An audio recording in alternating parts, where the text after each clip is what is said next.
My role as Attorney Willie, naging madali siya yung transition because I was preparing for the bar. So, medyo malapit sa ginagawa ko yung role.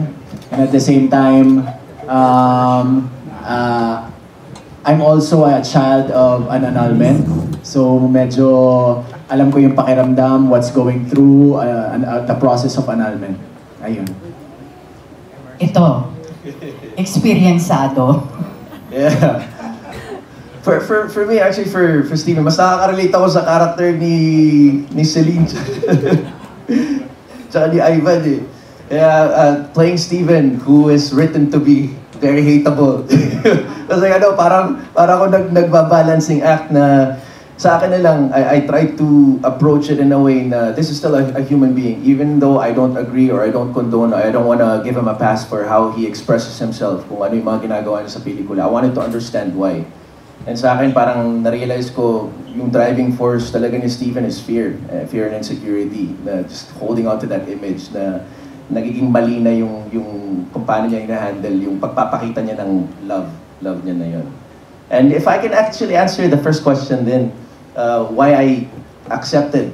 Kasi yun nga, it's a very sensitive topic for me then. Pero even just reading the script and knowing that annulment wasn't a gimmick in the film. Hindi siya yung, oh, let's do a film about annulment. Ito, parang gimmick siya. It's just so happens to be a story that revolves around annulment, which is a very, parang, a story that happens a lot here sa Philippines. It's very messy, talagang magulo siya, time-consuming talaga. Yung iba nga, parang decades, hindi pa rin nagagrant. Kaya in a way, I felt, sorry, I don't know if I can share, very fortunate na for my own situation, dahil dual citizen ako, I was lucky enough to get the chance to go through a divorce, which was relatively quicker. So in a way, I know it's not an advocacy film, it's just it's a family drama that just revolves around it. But if it can open some people's eyes then to the limits of our legal system when it comes to annulment, na maybe for those, because any relationship that ends is very painful for everyone involved. Pero relationships that must end, yung andun na talaga sa dulo, yung sinasabi na ni Angelica na freedom is deserved na and needed. Sana there's an easier way to achieve that. Kaya I was very eager to accept the role. Thank you. Maupay nga kulog na yun. Maupay nga kulog. Salamat, Tom Tabayan. Uge? I don't know, si Uge Baka si Zach. Zach, ikaw may experience ka na ba sa Experienceado din to. marriage and annulment? Ano ba? You have? Ayaw nga pala. Back to you, Uge. Back to me. Relate ka ba sa tinanong ko, Zach? Okay, so the way I prepared for this, this is my first project, so I kind of got shocked when my wowa or lola told me that, okay, you're gonna be acting for this. I'm like, what? I didn't know. So I had to prepare, and realizing that Elio was sad, I think I realized that his main emotion was misunderstanding, and having to get to this role was, I wouldn't say easy, but I also wouldn't say hard, because I've had my own experiences too. So yeah, I'd say having to play this role was an honor and was also fun. Can you explain further, ano yung experience na pinagdaanan mo? For us to understand more. So, What you can share lang, Zach. I know it's very personal, no? Parang what you lang can share. You don't have to tell everything. so basically, like, I'm trying to remember. So I used to live in Dumaguete, kind of far from Bacolod, but Bacolod's technically my hometown, where I was born. And then my dad and my mom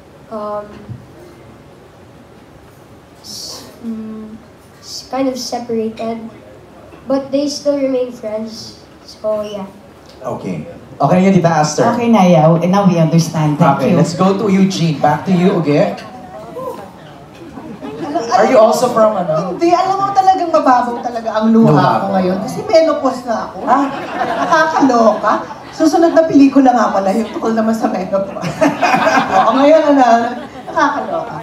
Anyway, sa point naman na to, I'm so happily married. I just got married. I married twice, but I'm a late bloomer. So I cannot imagine myself to reach that point na magpapa-anal. It's very painful, just the idea, because you invested a lot of emotions. But anyway,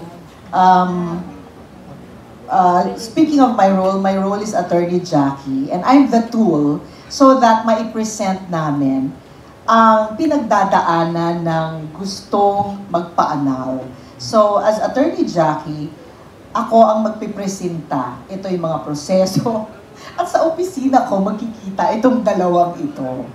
And so, the situations are maybe familiar to all of us na parang pumupunta sa mga, alam mo na, sa mga agencies na kailangan ng mga assistance sa legal procedures. The situations can be funny. And I'm very thankful to Direk Jeff and to Chris because they wrote very funny scenes but are not pushing. It's just real and familiar and very Filipino and funny, and it's really happening. So, to balance off everything. So, Direk Jeff, thank you for this opportunity because, you know, we might be forgetting. Direk Jeff is one of the awarded directors and his films are known internationally. So, it's an honor to be working with you again. I really like how you give us the freedom to interpret our roles but not going overboard. And I really appreciate the tone of our movie, which is very sincere. Tita? I'd like to ask Chris. Chris, saan mo ito hinugot? Paano mo nabuo yung material? Personal experience pa rin ba ito? Hindi. Si Attorney Joji talaga siya talaga yung gustong-gusto talaga niya gumawa ng pelikula about another.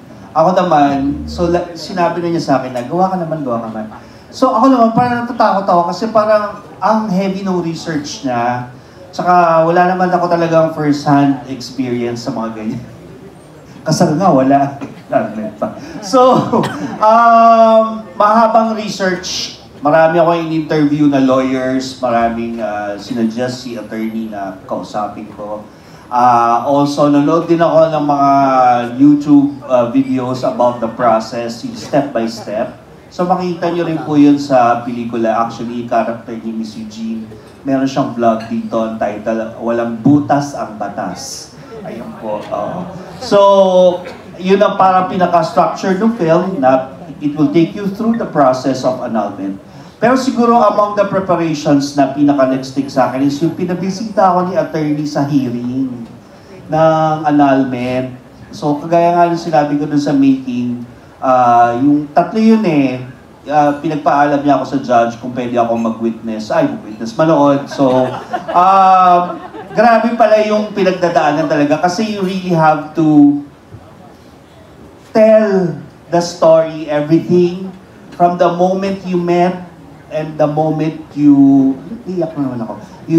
try to separate. So parang masakit siya talaga. Yung una parang chill lang, yung pangalawa nakakatawa. Pero yung pangatlo na napanood ko, tungkol talaga sa pamilya yun talaga masakit. Yung parang nakita mo na, parang kanonood ng sine na tumutulo na lang yung luha mo kasi sakit talaga. So I try to channel that when writing it, na sana makapture ko yung ganong klaseng pain sa script.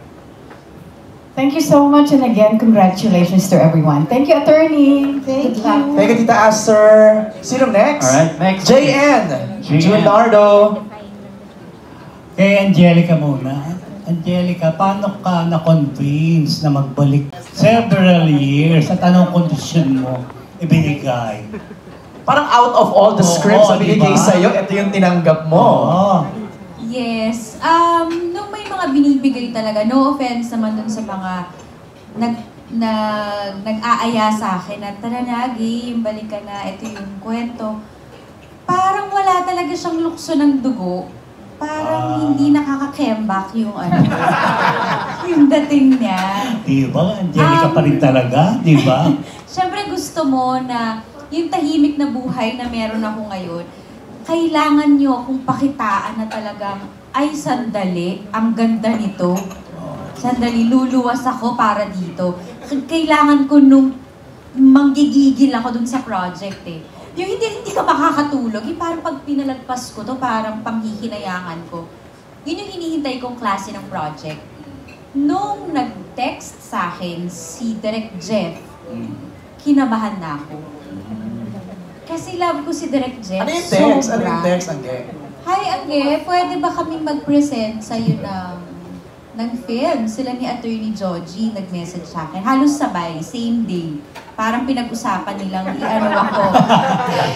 Di ba same day yun? Parang same day. Parang may naramdaman akong, ito. By the way, meron yung ganito. Tapos, may number ka ba ni Angelica Uge? By any chance? so may ganon, may para akong napagtulungan.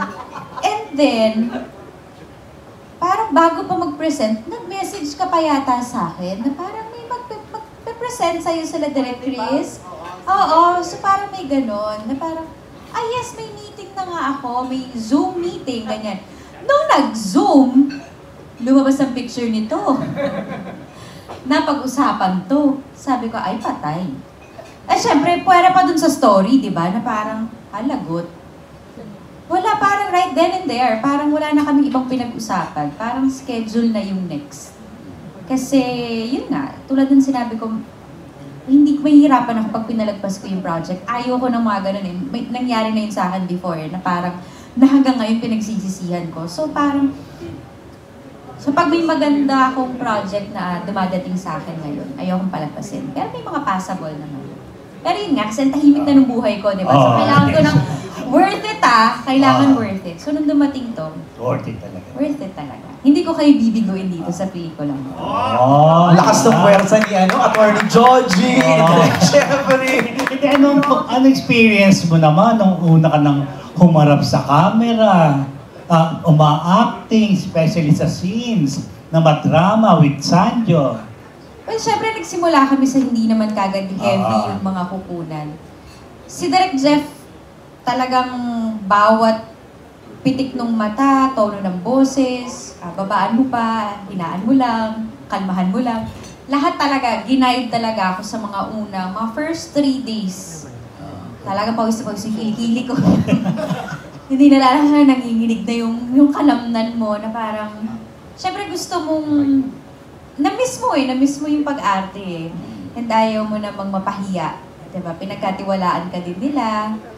Magandang-maganda yung project na binigay sa'yo. So may gusto kang ipakita sa mga tao. And especially now, di ba? Parang mas marami mas lumalim na of course yung pagkatao ko dahil ang dami ng pinagdaanan.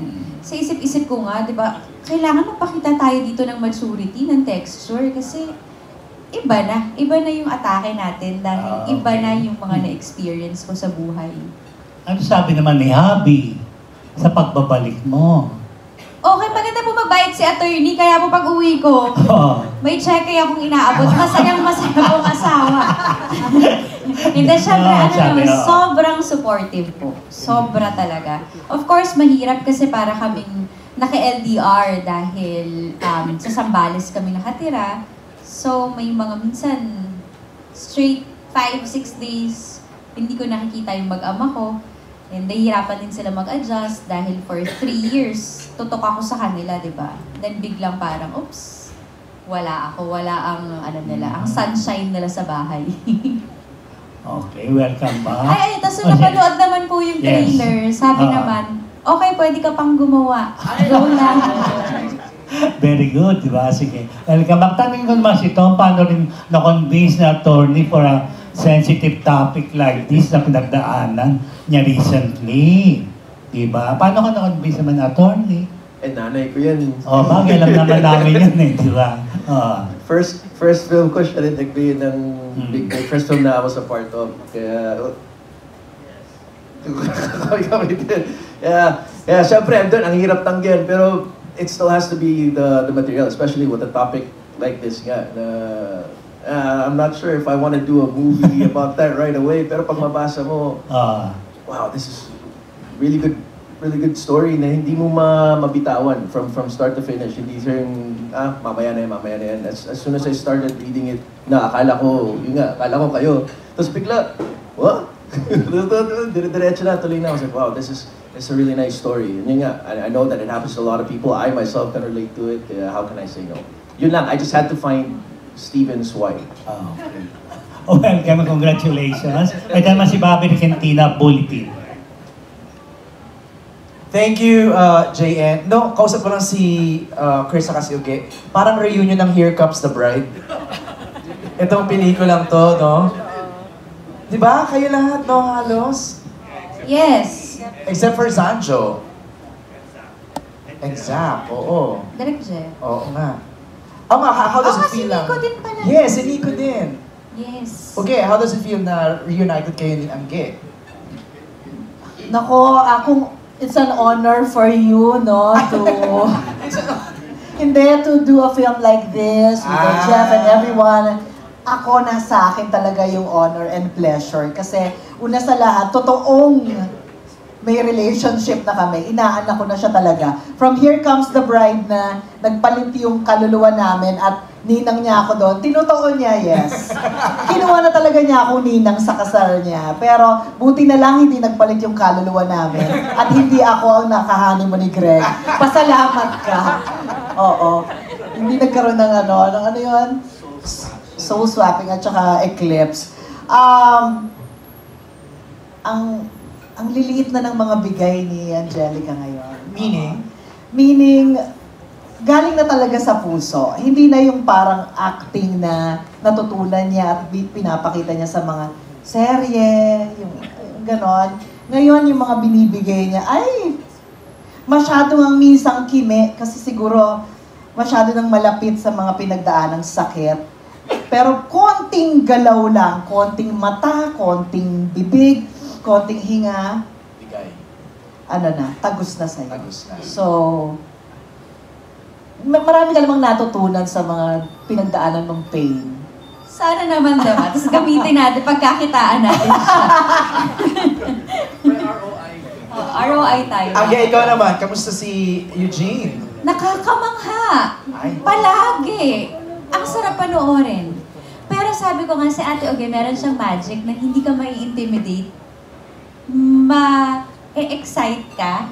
Hindi ka, kasi may mga artista, di ba, na pagtungtong mo doon yung, paano ba ito, ano gagawin ko? Ang overwhelming niya, di ba, yung nakakakaba, hindi na ako makaarte. Siya hindi. Warm. Yung, ang sarap niyang makatrabaho pa din. Sarap lang niyang panoorin. And of course, ang saya-saya namin sa set dahil sa kanya. Z, ano ge? Nakaka-excite gumawa ng scene. Parang alam mong may mangyayari. Nabasa mo yung script. Para bang siyang bahala. Pagka-eksena mo siya, kaya na yan siyang bahala. Siya babangka. Ang sarap ng eksena kasi parang unpredictable yung mga scenes kahit na rehearse na namin. Ang saya ng set. And nung huli naming project ni Vidora, yun. Tapos ngayon, kasama kami ngayon. Siyempre, excited ako and reunion with Direct Jeff and Angelica at sa lahat. Kaya, sarap. Before I go to Bobby's question, Direk Jeffrey, dahil familiar na sila sa isa't isa, was it easy or hard for them to get into the scene or into their characters? Siyempre, madali na for them to gel together. Especially kay Sancho at kay Angelica. I've worked with them sa teleserye. So, yung chemistry nilang dalawa, hindi lang sila may chemistry, kasama ako doon. Ako yung third wheel. Pero Direk, sabi ni Uge, konti lang daw ang bigay ni Angelica. Tagos na kaagad. You agree? Yun na, of course. In fact, every shooting day, I kept saying thank you to Angelica kasi nade-deliver niya yung kailangan sa eksena. And if you watch the movie, lahat ng nuances ng character niya on point. Kaya ngayon nakapandamit na siya ng pang-award. Ay, wow! Statement, ha? Siya sabi ni Direk Jeff. Si Z naman, Direk. Si Z, kamusta, Sancho? Siyempre, may instance doon na na napunan namin una yung courtroom scene ni Angelica. Tapos, siguro a few days after, si Sanjo nakaschedule. So challenge namin si Sanjo, dapat hindi ka magpatalo ha, dapat kumantay ka. And true enough, he delivered also. Yung assistant director namin who was there, iyak ng iyak nung eksena natin ni Sanjo. Wow! Abangan namin yung court scene na yan, ha? Bobby! Hello, magandang hapon po. Two questions, siguro yung writer natin sa the cast. Ini-invite at ina-attract yung ganong klaseng energy kasi parang medyo too early. Medyo kakakasal pa lang and talagang nasa honeymoon stage pa rin naman kami, awa ng Diyos. Masaya pa rin kami. So kapag of course, dahil natatakel siya dito, like noong mga unang araw, di ba, attorney, na pag-uusapan yan, parang ako nanlalamig din ako, oh my God! Nakakaloka pala. So parang, wala, babalik lang ako sa prayer na, kung sana hindi mangyari sa akin. Sana okay talaga, sana ma-maintain namin, ganun. And you do your job, di ba, na maglagay ng spice and ma-maintain yung ganong klaseng happiness. At alagaan yun. Meron kami ngayon. Yan. Ninang ko, tuturuan ako magsayaw. Kung paano gawin yung mga yan. So, manibigyan pa rin natin ng spice ang marriage. Ito, yung mga ganito actually, I believe nakakatulong. Yung umaalis ako, napapalayo ako ng sandali, hindi kami magkikita ng 2-3 days. Parang namimiss namin yung isa't isa, ganyan. Mas nagiging sweet kayo, di ba? Of course, namimiss namin eh. Tsaka, minsan araw-araw, 24/7. Nagkakaanuhan din kayo. Lagi na lang ganito. At least, kapag umaalis ka, namimiss mo talaga. Namimiss namin isa't isa. Ang bongga, no? Talaga napatili ka ng, oh my God, di ba? Actually, kanina nga, at least kasal kayo. Si Salven, hindi pa nga kasal, nag-iisip ng annulment. Naluloka ako, kaya oh my gosh naman ako. Pero, yeah. Okay. Pinapatanong ni Salve, kasi hindi pa nga siya makapag-decide for annulment or divorce, okay. After this ba, magiging ano ka na lang, magiging active ka na? Or baka hindi mo na natanggihan si attorney din? Hindi. Ang goal naman is kung ano talaga yung mga projects na magpapayas sa akin. So kapag hindi talaga katanggi-tanggi, gagawin ko naman. Lahat naman na pag-uusapan namin ng husband ko kung ano yung mga parang, sorry, hindi ko kayang tanggihan. So yung mga ganong project. And of course, mas gusto ko pa rin namang mag-work. Kaya lang, ang tagal ko po kasi talagang pinag-pray yung meron ako ngayon. So ine-enjoy ko din talaga. Hanggat bata pa yung anak ko, hindi pa ako gustong palayasin sa bahay, di ba? Feeling ko kasi yung job, pwede ko pang balikan. But yung time na nag-grow yung family namin, parang sobrang precious niya and hindi ko siya kayang habulin pagdating ng panahon. Yan, thank you. And Uge, ano ba yun? Yes. Pero, Uge, ang bongga mo, no? Parang, kasi hodang may may buhay din siya sa Italy. Pasyal siya na ng pasyal. Nakikita ko yung mga vlog mo, di ba? Ang bongga. Pero parang yearly may MMFF ka na? Regular na to lang. Ang saya kasi. Alam mo, tanggap naman natin na ang sitwasyon ng Philippine cinema ngayon napaka-challenging. Hindi lahat ng season, katulad noon, nakinagis na natin, especially my generation, going to the cinema is like a normal thing. Thrice a week or even twice a day. Ngayon, tuwing Pasko na lang tayo talagang nagiging piyesta yung pelikulang Pilipino. So as an actor, I really want to be a part of this celebration kahit once a year.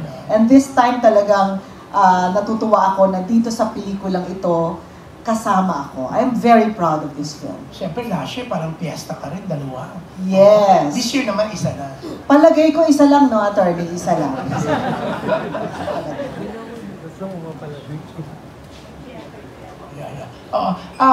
Okay, siyempre, vlogger ka dito, di ba? May ano ka, YouTube show, tama? Yes, vlogger si Attorney Jackie dito. Di ba, ito walang butas ang batas. So si Attorney Jackie ay nagbibigay naman ng kanyang mga guidelines, ganito ang gagawin ninyo. Kumbaga si Attorney Joji kasi may show siya before. Legal forum? RPN na Ano eh. yan? Favorite ko Oo, din yun. dati, gigising ako ng Ay, by the way, fun fact! Si Direk Jeffrey ang director ng Legal Forum. Totoo ba? Yes. Oh, parang 15 minutes, di ba? Parang gano'n. Parang diba? gano'n. Pag umaga dati, Pag bago umaga. papasok. Parehas tayo. Nanonood ako, nag-i-enjoy ako. Channel 9! Tapos may guest siya I minsan. told you, attorney, remember the first time we met, di ba, na araw-araw ako nanonood. Nescafe ba yung ano mo? Sponsor mo, di ba? Natatandaan ko pa. Oo, may sponsor talaga is Nescafe, di ba? So, ibig sabihin talagang makaka-relate yung mga aware sa history ng producer namin. Pero ang bongga, no, walang butas ang batas. Walang butas ang batas. Ang tanong, sa tingin mo ba, tama na walang butas ang batas daw? Pinapatanong actually ni Salve siya. Bago siya magpan ng announcement.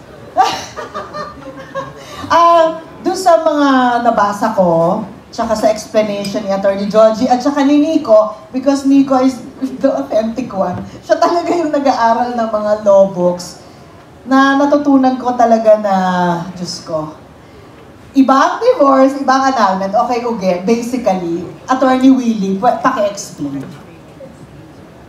Kasi sa divorce kasi, there's a marriage and you just separate. And sa annulment kasi, is different from nullity of marriage. Nullity, it is void ab initio. It means there's no marriage to speak of. Unlike annulment, it was valid, but it was annulled, it was voided. So, ganun yung proseso. So, marami yun. Maraming ano. Tapos sa Philippines, it's not technically true na there's no divorce. There's still divorce, but it's called legal separation. Ayan, Article 55 of the Family Code. Kakaloka. Ay, gano'n, attorney. Ang recognition of divorce, sa Rules of Court yan, Section 48, Rule 39. Ayan. Yun lang. Galing-galing, di ba? Bumilib kaming lahat sa'yo. Yan. At yan, bago ako idemanda ng ibang nandito, sila naman daw magtatanong. Thank you, Juicy Rose Garcia naman. Tapos sila. Jerry ulit. Jerry, okay, Rose and then si Jerry Alea. Good afternoon po. For Angelica, anong reaction mo sa sinabi